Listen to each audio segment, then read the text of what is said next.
Hi guys, welcome back to Bible Time with Mrs. Barr. Today we are going to look at the 8th grade memory verse, which is Acts chapter 20, verse 7. On the first day of the week, we came together to break bread. Paul spoke to the people, and because he intended to leave the next day, he kept on talking until midnight.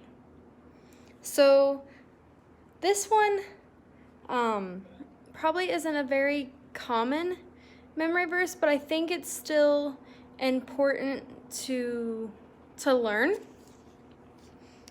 says, on the first day of the week. And so they wanted to make sure that they were taking the time to get together, to fellowship, to hear God's word. On the first day of the week, we came together to break bread, to fellowship, to break bread, to have the Lord's Supper.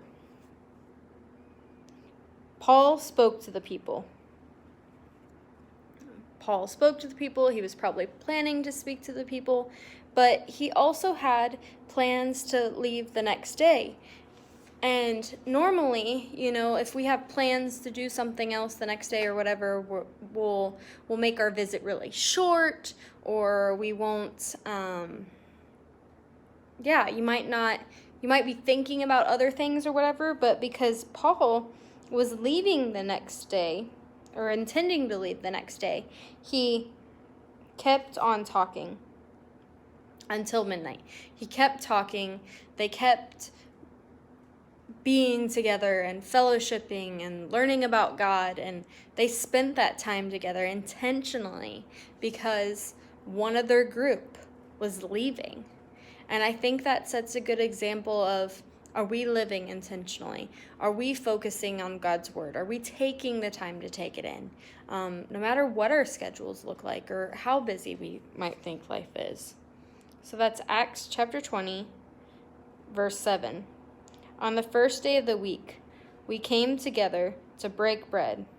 Paul spoke to the people, and because he intended to leave the next day, he kept on until midnight. He kept talking until midnight. That's Acts chapter 20, verse 7. That's it for today. We'll talk to you next time. Bye. God bless.